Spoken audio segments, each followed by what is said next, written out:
Meditação. Uma morte sutil. Bhagwan, como a meditação realmente funciona e de que modo a prática da Kundalini leva à meditação, como se pode chegar a um estado de meditação constante. A meditação é uma aventura rumo ao desconhecido, a maior aventura que a mente humana pode ter.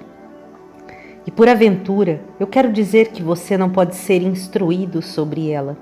Em primeiro lugar, é impossível saber algo sobre ela antecipadamente. A menos que a pessoa a conheça, não pode saber nada. Tudo que se tem dito, em última análise, não significa nada. A verdade permanece indizível. Muito se tem dito sobre nada. Nenhuma única palavra foi expressa. A menos que você conheça a meditação, não pode conhecê-la. Mas alguma coisa pode ser indicada.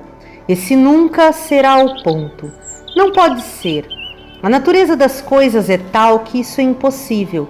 Você não pode dizer que isto é meditação. Tudo o que se pode dizer é que isto não é meditação, que aquilo não é meditação.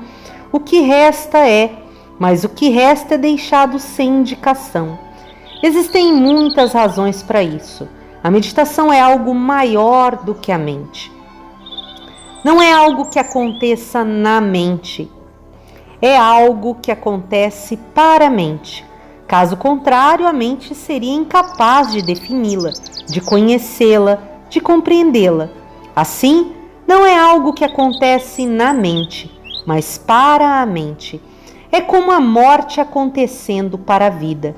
A morte nunca acontece na vida, acontece para a vida. Meditação é uma morte para a mente, assim como a morte é para o corpo, para a vida. A meditação é uma morte mais profunda, não física, mas psíquica. E quanto mais profunda a morte, maior é a possibilidade de renascimento. Quando a morte física acontece, você renasce fisicamente no que diz respeito à sua interioridade. Nada acontece, absolutamente nada. Você permanece igual, a mesma continuidade está presente. Nada é diferente. Entretanto, quanto mais profunda a morte, mais profunda a ressurreição. Se você morrer psicologicamente, se a mente morrer, então você também renascerá. Mas esse nascimento não é igual ao renascimento físico. Quando o corpo morre, ele é substituído. Um novo corpo o substitui. Mas quando a morte mental, a morte psíquica acontece. A mente não é substituída. A consciência permanece sem mente. Meditar é estar consciente sem a mente. Um céu aberto, sem qualquer muro ao redor. Podemos destruir os muros de uma casa, mas não o lugar ocupado por ela, porque lugar significa espaço. Sem os muros, o lugar será um espaço. Ele ainda estará presente sob o céu aberto. É claro que você não verá como um lugar, porque então não poderá defini-lo. Ele tornar-se-á uno com o céu, mas o lugar ainda estará lá, como antes. Ou melhor, será maior do que antes. Apenas os muros não estão presentes. Se você definir um lugar pelos muros, então dirá que agora não existe mais nenhum lugar. Mas se definir o lugar como um espaço, o vazio entre os muros, então mesmo sem os muros, o lugar continuará. Na verdade, ele se tornará maior, infinito. Quando a mente morre, isto é, quando os muros que cercam a mente desaparecem, o vazio entre os muros, esse espaço, permanece, torna-se maior. Isso é a consciência. Faço uma distinção. Chamo o vazio interior de consciência e os muros ao redor de mente. Ou pode-se dizer assim: A mente com M minúsculo morre e a mente com M maiúsculo continua viva, a grande mente. Então, ela não é mais a sua mente. Não pode ser a sua. Se as paredes ao redor da casa são removidas, não posso dizer que a casa seja minha. O lugar estará lá, mas não será meu, porque só posso chamar de meu aquilo que está entre muros, que está limitado. O vazio puro não pode ser meu. Assim, quando a mente com M minúsculo morre e a mente com M maiúsculo está presente, você não está. E a mente não é substituída por outra. Não é substituída de modo algum. A meditação é uma morte sutil, mais profunda. É a morte do eu, de sua mente, de seu ego, de tudo que o define.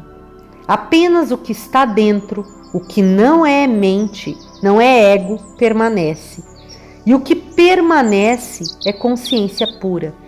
Portanto, antes de tudo, os muros da mente, os processos mentais, não são meditação. Os muros são os obstáculos para a meditação. E o que são esses muros? Como a mente definiu a si mesma? Como tornou-se limitada? Quais são as barreiras que separam a mente, da consciência? São 3. A primeira é a memória.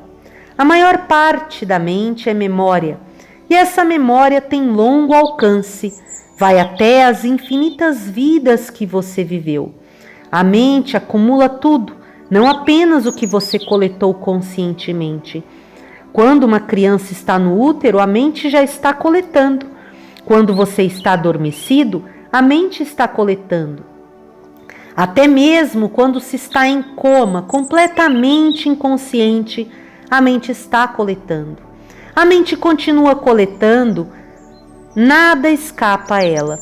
A mente inconsciente é a grande muralha da China, formada de memórias, um muro muito extenso.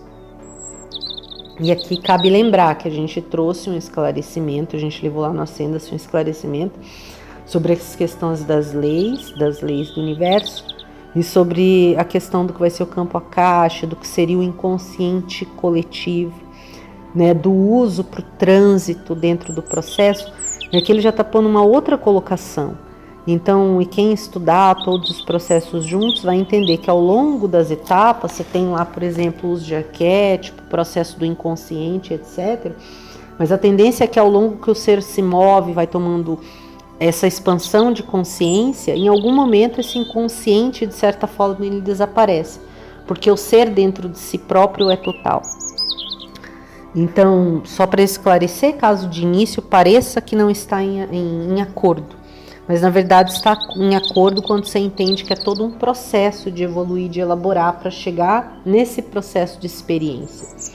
Então aqui ele já está tratando, quando você toma a autoconsciência, do que é o inconsciente, da diferença desse inconsciente quando você está num estado que eles vão chamar de búdico, ou até de crístico, que é mais conhecido, diga-se de passagem, boa parte porque não é tão religioso com relação à própria religião cristã, né? Porque é um estado de mente do Cristo, no seu processo mais elevado. Não dentro da ideia do Cristo no processo religioso, né? Então, ele fala aqui da mente inconsciente, que é a grande muralha da China, formada de memórias e um muro muito extenso. Essa memória não é uma parte apenas do seu cérebro, mas de cada célula do seu ser, de cada célula do seu corpo. Inicialmente, 24 células masculinas e 24 células femininas criaram você. Elas tinham um programa, uma memória incorporada. Algum dia seremos capazes de saber, desde o primeiro dia no útero, que tipo de nariz você terá. O novo ovo indicará que tipo de olhos terá, quantos anos viverá, quanta inteligência, quanto ego terá. A minúscula célula com a qual você começa a vida É tão complexa quanto você. Contém todas as memórias de todas as raças. Carrega em si a mente coletiva inteira. Então, sua alma, seu ego, sua mente, penetra nela.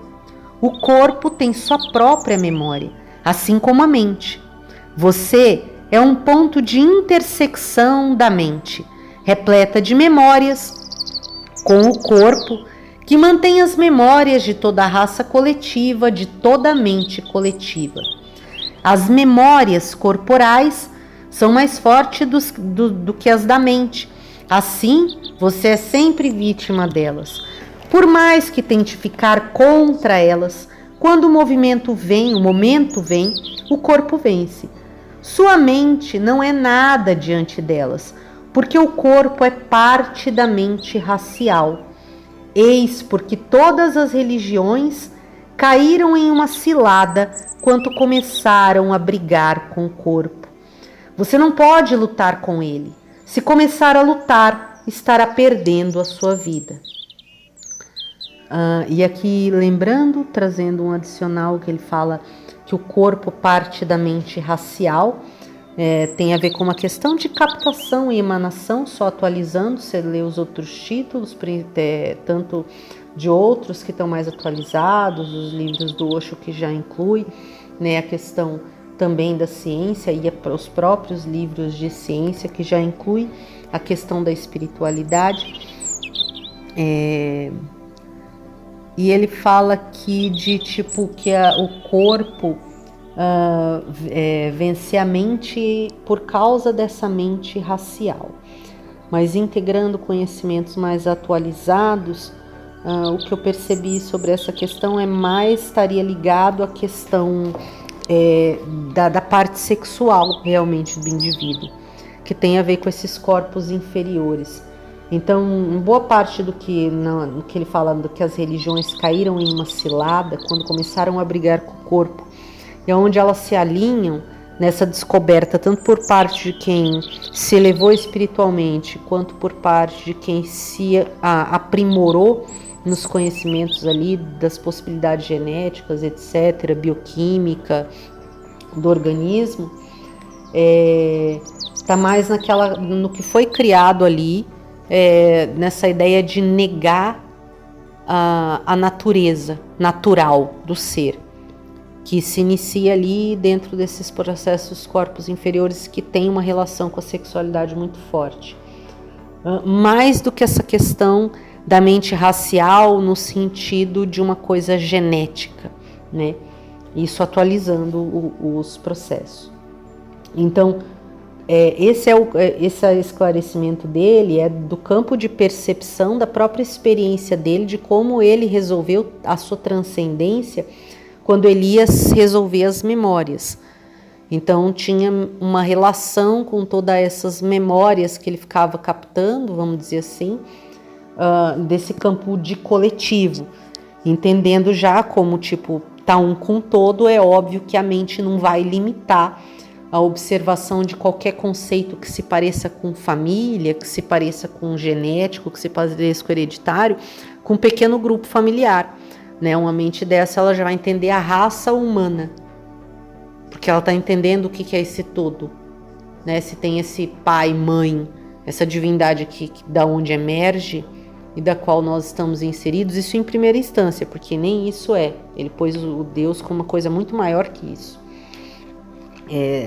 Tem essa parte, então óbvio que o que vem de lá é todos, seria quando tem esse conceito de família, de parentesco, ele abarca a questão de todas as raças, de todos os povos, indiscriminadamente. Então, daí aqui entra, ele está falando das memórias do corpo e dessas memórias de raça, e que também entra muito por causa das coisas que a gente assiste, das coisas que a gente estuda, de tudo aquilo que a gente vai pondo na nossa consciência de conhecimento sobre os processos de desenvolvimento dos povos, né? E outros por captação, porque está captando o tempo inteiro. Para entender isso de forma mais complexa e se atualizar, eu recomendo que leia outros títulos, leia também leia alguns livros do Osho que tratam no assunto. E esses livros que vão tratar a biologia da crença, do Bruce Lipton, do Rupert Sheldrake, né, que é onde eles vão identificar aí essa relação. Os livros dos experimentos de física, Dupla Fenda, Gato de Schrödinger, que isso atualiza bem isso que o Bhagwan transcendeu da maneira como ele vai descrevendo aqui. Você não pode lutar contra o corpo, porque o seu corpo é o conjunto de todas as raças, e não apenas das raças, mas da história de toda a existência. E isso é muito profundo, porque você entende que tem um micro e um macrocosmos, então ele já atingiu um processo muito elevado de compreensão. Tem um micro e um macrocosmos, e tudo que está em tudo que existe tem algumas, vamos dizer, vibrações, emanações, combinações, partículas, que elas são assim de mesma procedência, elas existem em tudo que existe, mantém essa forma de vida, seria ali o que está no essencial, no origem pura, né? Então ele fala que tem essa história de toda a existência. Tudo continua vivendo em você, tudo que existiu continua vivendo em seu corpo, seu ser carrega tudo dentro dele. Eis porque uma criança no útero tem de passar por todos os estágios que o ser humano passou na evolução. Esses 9 meses no útero são a evolução inteira condensada. O indivíduo começa da mesma situação da ameba, a célula mais primitiva, na água do mar. O útero contém as mesmas condições químicas da água do mar. A água do útero, na qual as células nadam, tem as mesmas condições químicas, os mesmos componentes da água do mar, exatamente os mesmos. A evolução começa no útero, mas é claro que é uma evolução em miniatura. Tudo tem de começar de novo, porque a célula tem uma memória. A menos que ela prossiga novamente através de todo o processo evolutivo, não poderá funcionar como uma célula humana desenvolvida. O tempo que o processo leva é curto. A ameba teve de esperar milhões de anos antes de ser capaz de deixar o mar. Mas essa célula ovo dentro do útero, passa por essa fase em uma semana. Nesses 7 dias, a mesma evolução, os mesmos estágios evolutivos acontecem. Milhões de anos condensados. Os 9 meses no útero são uma evolução comprimida e, através desse processo, a célula incorpora um programa. Assim, de certo modo, seu corpo é uma evolução completa, em estado muito comprimido, atômico. O corpo tem uma memória própria e a pessoa que quiser entrar em meditação precisa, em primeiro lugar, entender a memória de seu corpo, a memória fisiológica. Não lute contra o corpo. Se você começar lutando, estará dando o passo errado e ficará cada vez mais perturbado. Seja cooperativo, não há outro jeito. Deixe o corpo ficar completamente à vontade. Não crie qualquer tensão entre você e o seu corpo. Sua luta real não é contra o corpo, não é contra a memória do corpo, mas contra a memória do ego, sua psique, sua mente, uma coisa completamente diferente. Portanto, não lute contra o corpo. Quando você luta contra o corpo, nunca tem tempo para lutar contra a mente. Quando você começa a lutar contra o corpo, continua sem cessar, e isso é suicídio, é destrutivo. Apenas propaga as sementes de sua própria derrota. O indivíduo acaba sendo derrotado, uma simples célula lutando contra toda a humanidade, lutando contra todo o ser. Isso é impossível. Não tome as memórias do corpo por suas. A fome, por exemplo, é uma memória do corpo. Você pode lutar contra ela, mas vencê-la será muito difícil, muito árduo, quase impossível. E se você vencer, sua vitória será uma total derrota, Se você conseguir vencer sua fome, estará dando um passo suicida. Em 90 dias estará morto. Até mesmo o corpo deixará de indicar que está na hora de alimentá-lo. Assim, é melhor que você não vença nunca o corpo. Do contrário, isso será um suicídio. Não haverá nenhuma ponte entre você e as memórias do corpo. Esse é o único meio de vencê-lo. Mas na realidade, você não estará vencendo. Estará assassinando a si mesmo. Existem métodos que podem romper a ponte entre você e o seu corpo. Existem métodos, tantos métodos de Hatha Yoga para romper a ponte. O corpo continua gritando fome, fome, fome, mas você não percebe, a ponte está rompida. O corpo continua pedindo atenção, mas você não sabe mais nada sobre ele, tornou-se insensível a ele. Nunca pratique nada que torne seu corpo ou você insensível. A meditação é uma sensibilidade total. Agora, você não pode nem imaginar o quanto o seu corpo ficará sensível quando você se tornar meditativo. Nós nunca ouvimos bem, nunca enxergamos bem, só mais ou menos. Você passa por um jardim, olha-o, mas não o vê. Os olhos tornaram-se insensíveis. Você tem lutado contra os olhos. O corpo tornou-se insensível. Você tem lutado contra o corpo. Toda cultura é contra o corpo. Toda cultura, seja ela qual for, oriental ou ocidental, não faz diferença. A cultura desenvolvida neste planeta é de certo modo doentia. É contra o corpo. Mas se você for contra o corpo, estará indo de certo modo contra o universo. Ele é um universo em miniatura. Seu relacionamento com o universo, sua ponte para o universo, seu instrumento para entrar em contato com o universo é o corpo. O corpo é um grande mistério. Portanto, não lute contra ele. Faça sempre uma clara distinção entre o que é memória do corpo e o que é memória da mente. A fome é uma memória do corpo, mas a mente também tem suas próprias memórias. Elas não são existenciais, não têm nenhum valor para a sobrevivência. Essa é a distinção básica entre memória do corpo e memória da mente. As memórias do corpo têm um valor de sobrevivência. Se você as negar, se lutar contra elas, não sobreviverá. Mas as memórias psicológicas não têm, na realidade, nenhum valor para a sobrevivência. São simplesmente um amontoado de produtos estragados, algo que tem de ser jogado fora, se estiver acumulado, algo que precisa ser jogado fora, porque tem limitado a você mesmo. Entretanto, essas memórias da mente também são velhas, antigas. Quando você está com raiva, existem duas possibilidades.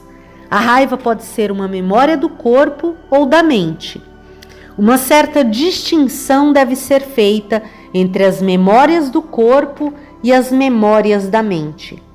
Se a sua raiva tiver um valor de sobrevivência, se você não puder sobreviver sem ela, então é uma função do corpo.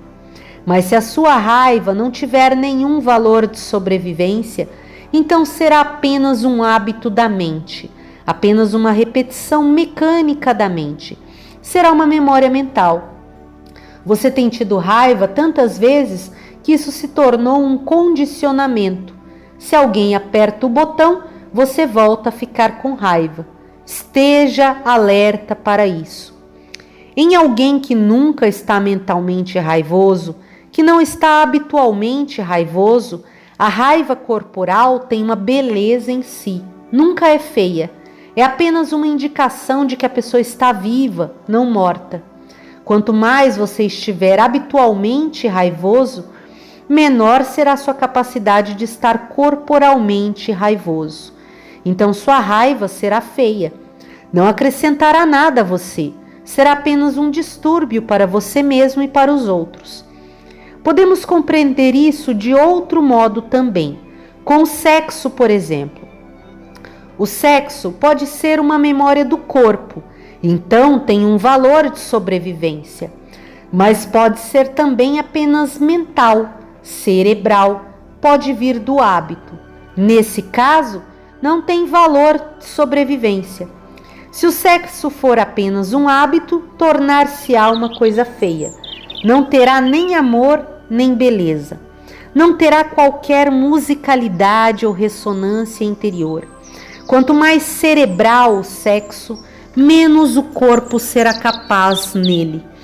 Você poderá pensar mais sobre ele, mas não será capaz de conhecer o que ele é, qual seu profundo mistério. A mente continuará pensando sobre o sexo e o corpo terá de segui-la. Quando o corpo segue a mente, não há nenhuma vida nisso. O corpo é simplesmente arrastado como um peso morto, com qualquer coisa, sexo, raiva, gula, qualquer coisa. Faça sempre uma distinção se isso tem ou não um valor para a sobrevivência. Se tiver, você não deve lutar contra. Se for apenas um hábito mental, então esteja alerta. A memória da mente, a memória de todas as ações passadas, tornou-se um condicionamento. Você continua repetindo o passado, agindo como uma máquina. Conscientize-se disso. Você ficará surpreso ao saber que quando não há necessidade, quando não há nenhuma mente em sua raiva, quando ela é apenas uma resposta total a uma situação, uma resposta do corpo inteiro, sem nenhum pré-condicionamento mental, não há nenhum arrependimento posterior. Você atua totalmente na situação de conformidade com o momento, então não há necessidade de nenhum arrependimento. E quando não há arrependimento, não há acúmulo psicológico. Nada em você se transforma em hábito. Você não precisa acumular nada, por que a mente necessita acumular memórias? Porque não tem confiança em sua capacidade de atuar totalmente na situação. Ela prepara, ensaia. Se uma situação nova acontecer, ela não se sentirá segura. Ela precisa saber tudo o que tem sido feito em situações semelhantes.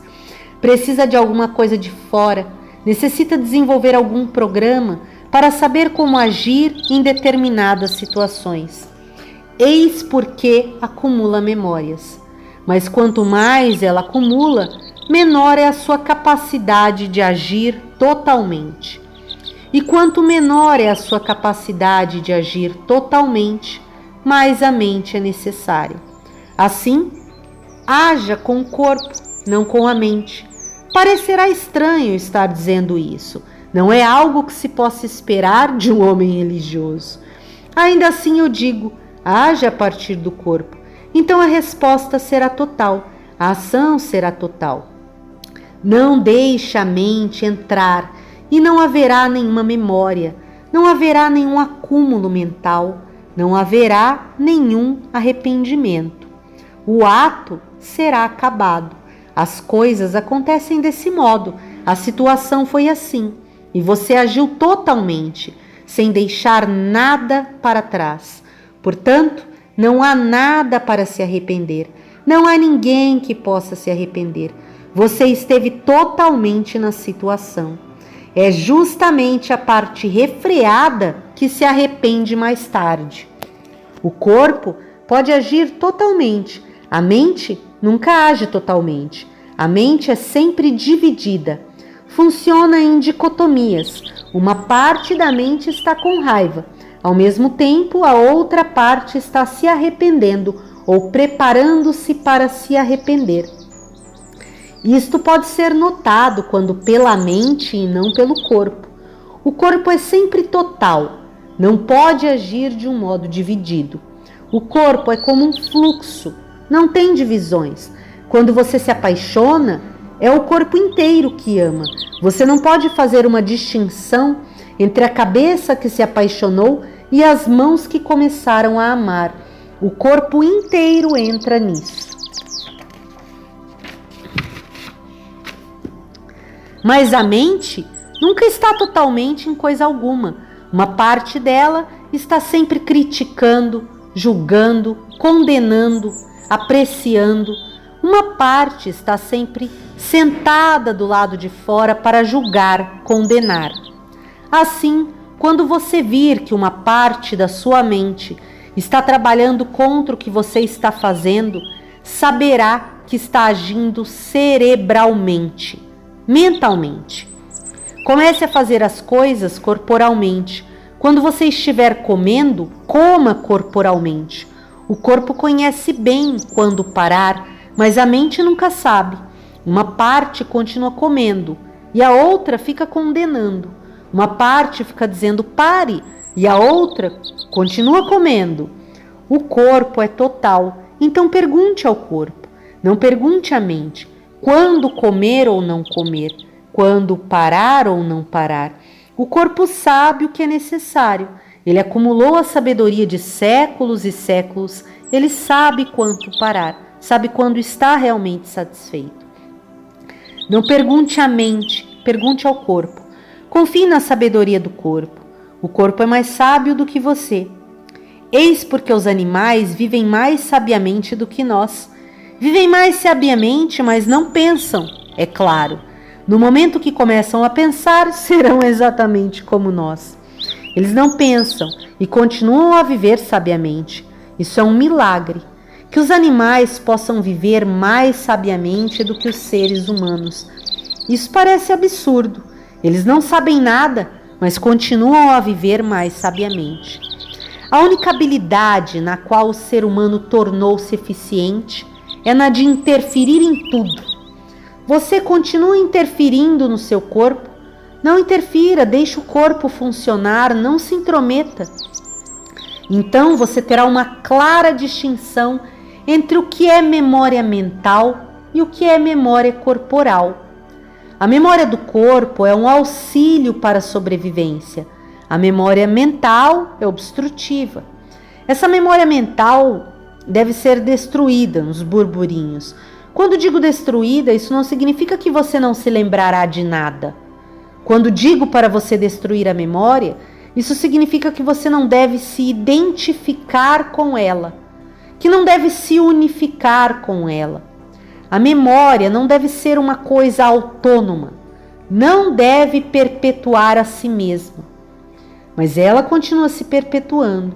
Você está apenas sentado e a memória está trabalhando. Você está dormindo ou trabalhando e a memória continua trabalhando. O que ela está fazendo?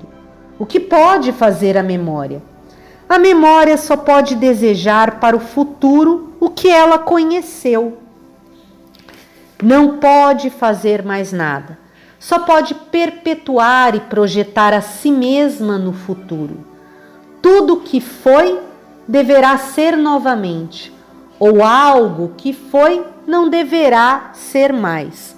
A memória está sempre tramando um padrão para o futuro. E se você permitir que ela faça isso, nunca estará livre. Estará funcionando sempre de acordo com o padrão. Esse padrão é um muro que circunda o vazio da consciência. Antes de você dar um passo para o futuro, sua memória já deu muitos passos. Agora, o caminho não é um caminho aberto, tornou-se um encarceramento. A memória está sempre limitando o seu caminho, mas você está iludido, porque pensa que ela o está auxiliando a viver um futuro melhor. Ela não está auxiliando, está apenas colaborando para que seu futuro seja exatamente igual ao passado. A memória não pode projetar o que ela não conheceu, pode apenas projetar apenas o conhecido. Ela planeja o futuro. Não caia na armadilha. Não permita que a mente projete o seu futuro, nem por um momento. Certamente levará tempo para que você aprenda a viver com esses hábitos mortos, mas começar a prestar atenção a isso é meditar. E uma vez que você está atento, completamente alerta, intensamente acordado, consciente, a memória para de tramar o futuro para você. A memória pode traçar seu futuro apenas quando você está sonhando. Estar sonhando é a condição básica para que a memória funcione. É por isso que os sonhos criados no sono são tão reais, mais reais do que a realidade. Quando você está sentado em sua poltrona, suas fantasias começam. A qualquer hora, basta que você esteja um pouco adormecido para que sua memória comece a funcionar, a projetar. Fique alerta, consciente, e a memória parará de projetar para o futuro. A prontidão, o estado de alerta exterior e interior, é o início da meditação. Essa prontidão pode ser criada de muitos modos. Sei que dizer a você para estar alerta não bastará para torná-lo alerta. Você ouvirá isso em um estado de sonho e a memória projetará: sim, amanhã ficarei alerta. A memória captará o que eu disse e projetará. Se você me ouvir dizer para estar alerta, fará disso um projeto. Daí dirá: sim, qualquer hora dessas estarei alerta. Se eu disser que a felicidade chega através da prontidão, se eu disser que a felicidade só chegará pela prontidão, você ficará mais sonhador ainda. A memória projetará o que eu disser para o futuro. Dizer a você para ficar alerta não fará meditativo. Isso não fará qualquer diferença. Então, assim, crio truques, crio situações nas quais você não pode deixar de estar alerta. Situações nas quais o sonho é impossível. Devagar. Eu lhe direi algo. O devaneio é mais provável quando há mais dióxido de carbono ao seu redor. Você fica mais sonhador. É por isso que durante o dia você não fica tão sonhador quanto à noite. Os componentes químicos mudam. Há mais gás carbônico no ar e menos oxigênio. Se o reverso for possível, se uma situação puder ser criada onde haja mais oxigênio em você e ao seu redor e menos gás carbônico, então você não estará tão sonolento. É por isso que em minha técnica de meditação dinâmica insisto na respiração vigorosa. Nota 1 em respiração vigorosa. A meditação dinâmica é uma técnica criada por Bhagwan Sri e praticada diariamente nos centros de meditação Rajneesh em todo o mundo. Começa com 10 minutos de respiração forte e rápida pelo nariz. Não deve haver nenhum ritmo na respiração. A ênfase é que ela seja a mais profunda e rápida possível. A seguir, 10 minutos de catarse, expressando espontaneamente o que quer que a energia da respiração tenha criado. O terceiro estágio, de 10 minutos, é a respiração vigorosa do mantra Sufi Hu.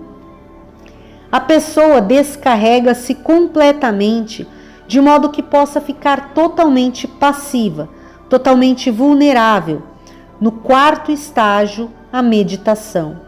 Para uma completa descrição da meditação dinâmica e outras técnicas criadas por Bhagwan Sri, leia Meditação, a Arte do Êxtase, editora Cultrix. Fim da nota 1. Sobre meditação dinâmica da respiração vigorosa. Isso nada mais é do que um mecanismo químico para mudar a sua atmosfera química. Quanto mais oxigênio há, menor a possibilidade de você ser vítima do devaneio. E sua memória não pode projetar sem uma certa quantidade de sonhos. Pela manhã, sentimos-nos rejuvenescidos. O que acontece de manhã quando o sol surge? A quantidade de gás carbônico no ar decresce e o oxigênio aumenta. Para torná-lo mais alerta, mais acordado, essa mesma mudança química tende a acontecer em seu interior. A técnica que estou ensinando agora no campo da meditação, a meditação dinâmica, é o mais poderoso método existente para criar oxigênio no corpo. Após os 3 primeiros estágios revigorantes da técnica, no quarto a pessoa está carregada de uma incrível energia de vida, a qual a torna mais alerta. Outro estratagema para torná-lo alerta é a prática da Kundalini. É um método para transformar a energia sexual em meditação e conscientização.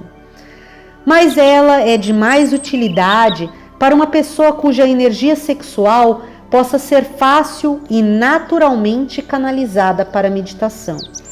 Nos dias dos Vedas e dos Upanishads na Índia Antiga, o povo era simples e natural. Podia facilmente converter sua energia sexual em meditação. Para eles, o sexo não era um problema mental, não era um problema em absoluto. Quando o sexo se torna mental, transforma-se em problema. O mundo moderno está tão pervertido e explorado sexualmente que trabalhar com a energia Kundalini tornou-se difícil. Mas pela meditação dinâmica, a Kundalini algumas vezes é sentida. Se alguém sente a sua Kundalini erguendo-se, então começo a trabalhar nela. Começo a dar técnicas para que ela seja trabalhada. Mas a menos que haja um sentimento espontâneo de Kundalini, nem mesmo falo a seu respeito. Você pode desviar a Kundalini, e é possível que já tenha desviado, apenas com o sexo natural, com o sexo físico. Com o sexo que não é uma função da mente. A Kundalini pode funcionar, ela só pode trabalhar com mentes inocentes. Mas em algum lugar do caminho, quando você tiver ido mais fundo na meditação, sua mente perderá o controle. Como já disse, quando você entrar mais fundo na meditação, aprenderá a fazer uma distinção entre a memória do corpo e a memória da mente. Quando há uma distinção, uma separação entre essas duas memórias, você se torna cada vez menos mental a respeito do corpo e consegue deixar que ele funcione por si mesmo, por sua própria sabedoria. Então, algumas vezes, por si mesma, a Kundalini se torna ativa. Quando a Kundalini começa a funcionar automaticamente, isso é bom, mas não sugiro que você trabalhe com ela diariamente. Indiretamente, ela começará a funcionar por si mesma. Ela acontece assim muitas vezes. Pelo menos 30 a 40% das pessoas que estão praticando a meditação dinâmica sentem a Kundalini. Quando elas a sentem, eu estou pronto para orientá-las. Então elas podem prosseguir. Com esse método, elas podem seguir pela porta da Kundalini. Mas a meditação dinâmica está conectada com a Kundalini apenas indiretamente. E no que me diz respeito, não será possível usar métodos diretos de Kundalini no futuro, a menos que o mundo todo comece a encarar o sexo como um fenômeno natural. E outra coisa, não existem técnicas de Kundalini para serem usadas antes da maturidade sexual. Mas a não ser que o caminho para a Kundalini erguer-se seja criado em seu interior antes da maturidade sexual, existe toda a possibilidade de que mesmo que o sexo seja encarado com naturalidade e você não se torne um pervertido, você não venha a ser em nada diferente de um animal. Eu lhe contarei uma história dos Upanishads. Um rishi estava sentado com sua mulher e seu filho. Um homem passou por eles, olhou para a mulher e apaixonou-se por ela, pedindo-lhe para acompanhá-lo à sua residência. A mulher foi com o homem. Não houve nenhuma crítica ou objeção por parte do marido. O filho enraiveceu-se e disse ao pai: "Isso é animalesco. É exatamente o que os animais fazem. Isso não deve ser permitido. Tem um código moral, não posso aceitar isso. É exatamente igual aos animais." E o pai falou: não é exatamente igual aos animais. Pelo contrário, sua fúria, sua raiva é que é exatamente como a dos animais. É uma projeção da sua violência moral. É exatamente como a de um animal. Nenhum animal permite que uma coisa dessas aconteça. Se ele puder lutar, lutará. Mas nenhum animal pode agarrar-se a uma possessão para sempre. Essa atitude, a atitude do pai, é realmente a mais elevada. Não pode ser entendida. Ele disse: sua atitude é exatamente como a de um animal. Os animais lutam por suas fêmeas. Têm um senso territorial possessivo. Não aceitam ninguém em seu território, seja por sexo, por comida ou por qualquer outra coisa. Eles têm um senso territorial. Se alguém ultrapassa, eles lutam. Mas o pai disse: isso é humano. Se alguém olha para sua mãe e se apaixona, ninguém é culpado. E se sua mãe aceita, quem sou eu para negar? Também me apaixonei por ela desse mesmo jeito. O que aconteceu agora não foi em nada diferente do que aconteceu comigo. Eu também me apaixonei por ela, sim. Ela concordou em se casar comigo e aceitou ser minha mulher, mas não a minha propriedade. Agora, outra pessoa se apaixonou por ela. Conheço a fraqueza humana porque conheço a mim mesmo. Eu também me apaixonei por ela. Nada de errado está acontecendo e eu não sou um animal. Não posso brigar por causa disso. Sei que esse homem é um ser humano exatamente como eu e sua mãe é bela. Eu também me apaixonei por ela. Fecha aspas. Mas essa é uma moralidade muito elevada. Só pode ser cultivada se você tiver sido treinado antes da maturidade sexual. Caso contrário, não. Após a maturidade sexual, você não é capaz de aprender a canalizar a energia. É muito difícil recanalizar a energia. Mas se a canalização estiver pronta antecipadamente, então a energia poderá fluir tão naturalmente quanto flui no sexo. Esse homem, esse pai, esse rishi, deve ter conhecido a Kundalini, ou não agiria como agiu, seria impossível. Esse rishi desenvolveu a sua Kundalini, sua energia estava se movendo ascendentemente. Do contrário, essa atitude não poderia ter existido. A energia descendente é sempre pela violência. A energia ascendente é sempre pelo amor, pela compreensão e pela compaixão. Assim, o método de meditação dinâmica é um método indireto. Funciona através de muitas portas. Se sua Kundalini puder ser usada, o método a usará, tomará o seu caminho. O método é flexível, absolutamente flexível. Se sua Kundalini não estiver pronta para ser empregada, se for perigoso usá-la, então não será aplicada na técnica.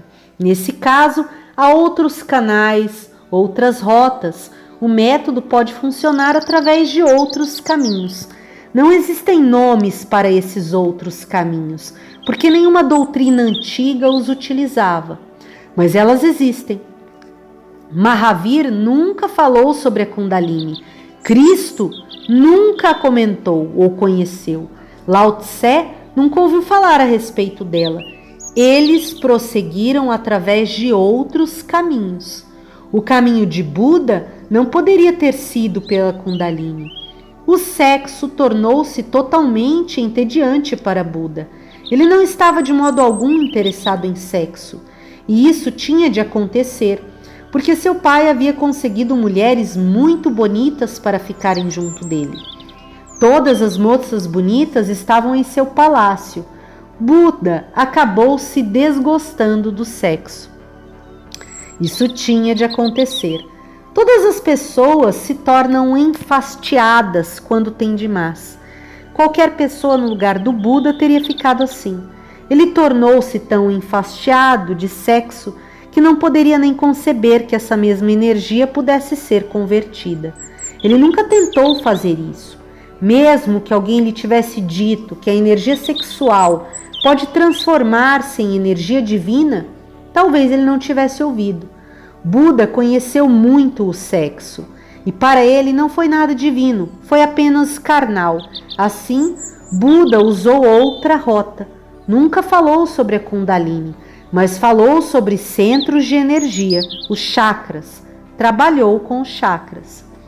Se você trabalhar com a Kundalini, sentirá que o processo é gradual, contínuo. Tem uma continuidade exatamente igual a de um termômetro. Sobe como um termômetro, cresce bem devagar. A passagem é contínua. Buda nunca usou essa passagem, mas falou sobre chakras. E os chakras funcionam em saltos repentinos. De um chakra, você salta para outro. Não há nenhuma continuidade. A pessoa salta. Por causa desse processo de saltos, Buda concebeu o mundo de um modo completamente novo.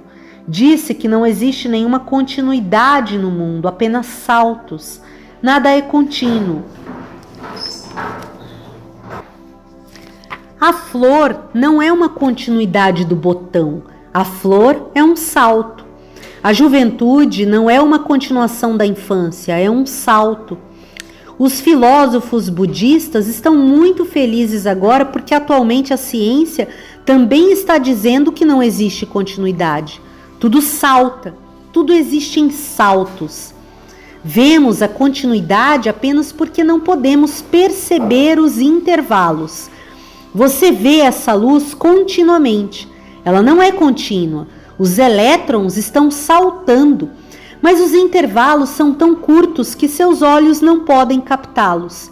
A luz não é contínua, dá saltos. Mas os saltos são tão rápidos que quando uma partícula elétrica morre e outra aparece, o intervalo não é percebido. Há um salto repentino. Você acende uma chama à noite e pela manhã, quando apaga, pensa que está apagando a mesma chama. A chama saltou milhões de vezes. Ela se foi, evaporou-se e uma nova chama apareceu, mas ela parece contínua. Heráclito disse que é impossível entrar duas vezes no mesmo rio. Buda diz que é impossível entrar até mesmo uma vez, porque o rio está fluindo e tão logo você tenha tocado sua superfície, ela já se foi. Antes de se entrar mais a fundo nele, ele já se foi. Um passo é dado e tantos rios já se foram. Esse conceito de saltos veio a Buda porque ele nunca passou pela Kundalini. Seu movimento foi de um chakra para outro. Assim, ele fala sobre 7 chakras. Esse conceito também é possível. Posso caminhar até sua casa ou posso ir saltando até ela. Assim, tocarei apenas em alguns pontos. Haverá intervalos, não haverá continuidade. Mahavir nunca falou sobre chakras, nem sobre saltos. Falou sobre explosões. Você é isto e de repente é aquilo. Há uma explosão. Não existem nem mesmo as várias estações intermediárias para se pular. É uma outra rota, completamente diferente.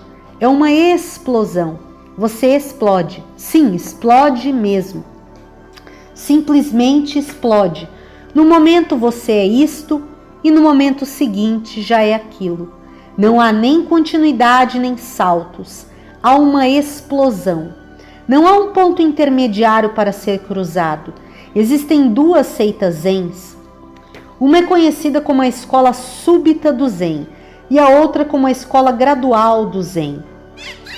Mas mesmo a escola Zen gradual não fala sobre Kundalini, usa outra rota. Portanto, não se fala sobre Kundalini no Zen. Outro caminho é usado. O corpo possui muitas rotas. É um grande mundo em si mesmo. Você pode trabalhar com a respiração e através da respiração dar o salto. Você pode trabalhar com o sexo e através do sexo dar o salto. Você pode trabalhar com o estado de alerta, isto é, diretamente com a consciência, e dar o salto. Esse trabalho direto com a consciência tem sido uma das rotas mais profundas. Uma única rota pode ser usada de muitos modos. Você deve compreender a complexidade disso. Por exemplo, uma estrada pode ser usada de muitas maneiras. Uma pessoa pode passar por ela em um carro, outra em uma carroça, outra simplesmente andando, outra numa bicicleta. A estrada é a mesma, mas o modo de usá-la é totalmente diferente. O que há em comum entre caminhar e sentar-se em um carro? Nada. No carro, você está sentado e não faz nada. Se disser a alguém, percorri essa estrada sentado, não estará dizendo algo falso. Mas para aquele que só caminhou e nunca ficou sabendo que é possível percorrer uma estrada sentado, isso será uma mentira. Todavia, esse modo de percorrer também é verdadeiro. Assim, até mesmo uma simples rota pode ser usada de muitos modos. Veja, por exemplo, a técnica que usa o estado de alerta. Gurdjieff a utilizou, chamando-a de autorrecordação. A rota é a mesma, mas o método é diferente. Para ele, a consciência deve ser usada diretamente, mas como autorrecordação, não como prontidão. E qual é a diferença entre as duas? A autorrecordação significa o seguinte: você está caminhando por uma estrada, então se lembra de onde está. Para por um momento, olha ao redor, lembrando-se totalmente de quem você é. Não se esquece nem por um único momento de quem você é.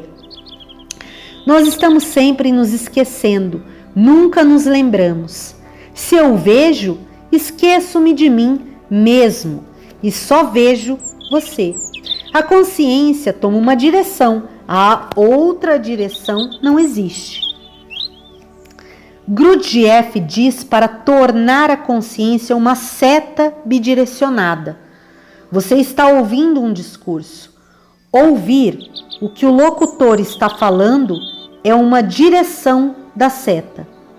Se você estiver consciente de si mesmo, isto é, consciente do ouvinte, então essa será outra direção da seta. Não se esqueça de si mesmo quando estiver ouvindo alguém. Lembre-se de que você está ouvindo. Alguém está falando e você está ouvindo.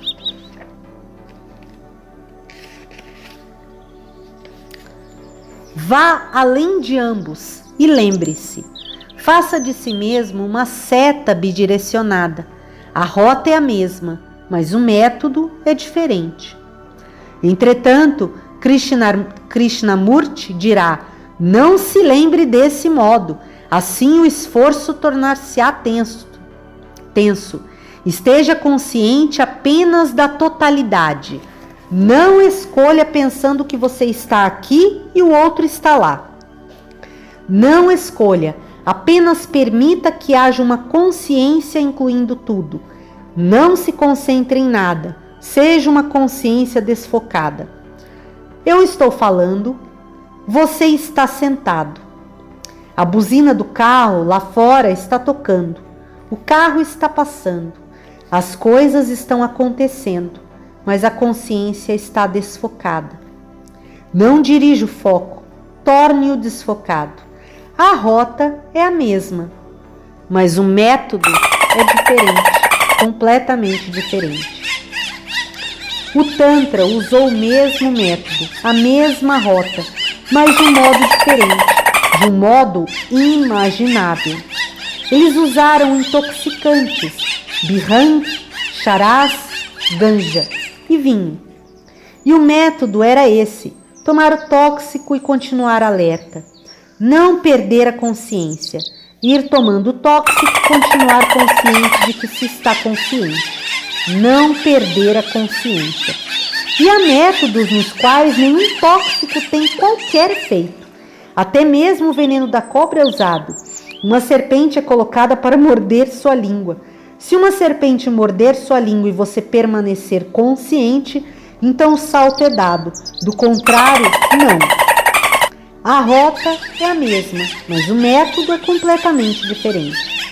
Nesse tipo de prática tântrica, se nenhum tóxico funcionar e você continuar consciente, comportando-se de um modo consciente, algo se cristalizará em seu interior.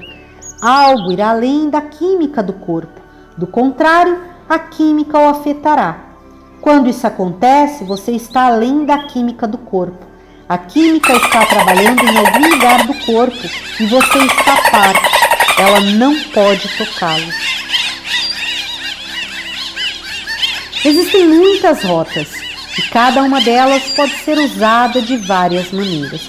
E só fazendo um adendo, o livro que eu recomendei do Tantra, que tem a ver com sexualidade, vai fazer o trabalho da Kundalini, mas é especificamente com relação a esse processo, ele não vai tratar nada dessas questões que ele deu exemplos diversos de algumas práticas que são oriundas de diferentes pessoas do campo oriental, né?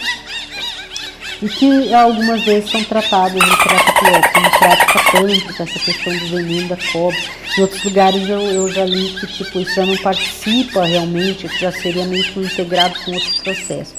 Então, com relação ao que é ou não é específico de uma prática, convém fazer a leitura e selecionar aquelas práticas que são pertinentes de auxiliar a elevação adequada. Existem muitas rotas e cada uma delas pode ser usada de várias maneiras. A meditação dinâmica não está diretamente interessada em qualquer rota. É como um veículo que pode voar, navegar ou mover-se sobre uma estrada. Qualquer necessidade que sua personalidade tenha fará com que o método, a rota, mude. Assim, você pode chamar a meditação dinâmica de multimetódica. Ela é indireta, não pode ser direta. Eu lhe dou o método, seu corpo, seu ser providenciam a rota. A energia acordada através do método pode usar qualquer rota. A tântrica, a budista, a jainista, a sufi, a de Gurdjieff. E quando digo isso, não é apenas uma hipótese. Quando digo, é porque descobri que ela funciona nessas rotas. Pessoas vieram a mim que trabalharam em diferentes caminhos. Ao usarem este método, ele começou a auxiliá-las em seu caminho particular. Se alguém que está trabalhando com a Kundalini vem a mim e começa a trabalhar com esse método, ele o auxilia em sua própria rota. E ele diz, esse método é maravilhoso, o método de Kundalini que eu estava usando anteriormente não funcionava tão profundamente. E esse não é um método de Kundalini em absoluto, mas o método é flexível, encontra a rota certa para você. É preciso apenas praticá-lo e tudo mais é feito pelo método em si. Para o mundo vindouro, e também para o mundo de hoje, apenas os métodos flexíveis podem ser usados, porque há muitos tipos de gente agora. No velho mundo, esse não era o caso. Era uma religião determinada, um determinado tipo existia. Se havia hindus, havia apenas hindus, não havia maometanos. Na verdade, eles nunca ouviam falar sobre qualquer outra religião. Não conheciam outras práticas e assim nunca se confundiam. Eram de um único tipo. Se eram budistas tibetanos, eram budistas tibetanos. Nunca ouviam falar sobre qualquer outra prática. Todos tinham os mesmos condicionamentos e todos eram criados no mesmo ambiente. Assim, um único método que funcionasse era suficiente. Agora, isso é muito difícil. As mentes ficam confusas. Não existe apenas mais de um tipo, mas cada indivíduo em si mesmo já é um multitipo. Existem muitas influências contraditórias. É por isso que todas as religiões dizem: não estude outras religiões, não vá a outros mestres. Não é um simples dogmatismo. Parece dogmático, mas a razão básica para isso é justamente evitar confusões desnecessárias. Se muitos métodos forem experimentados, nenhum será usado completamente. Mas agora, todo mundo está confuso e não há nada que possa ser feito para se evitar isso. Não existe nenhum tipo único para ser protegido da confusão. E assim, necessitamos agora de novos métodos que não pertençam a nenhum tipo e que possam ser usados por todos. O método de meditação dinâmica é flexível. Não estou interessado particularmente na Kundalini, não estou particularmente interessado em nenhuma rota, mas profundamente interessado em todas. Use esse método e com ele encontrará a rota que deve ser usada por você. Deixe isso por conta do método. Ele o descobrirá mais acertadamente do que você mesmo. Essa descoberta acontece inconscientemente. O método apenas o coloca em uma situação semelhante à de estar em uma casa pegando fogo. Você fica numa situação crítica. Se puder correr, correrá. Se puder pular, pulará. A situação existe e o empurra em direção a tudo o que você puder fazer. A mente inconsciente sempre escolhe a rota de menor resistência. Essa é a matemática, a economia interna da mente. Inconscientemente, você nunca escolhe uma rota longa, sempre escolhe a mais curta. Só a mente consciente escolhe rotas que levam a lugar nenhum ou são tão longas que você morrerá antes de alcançá-las. Mas o inconsciente sempre escolhe a rota mais curta. Assim, esse método criará a situação e o seu inconsciente tomará a rota que é potencialmente a sua. Até aqui, página 104. Próximo, capítulo 6. Explosão espiritual.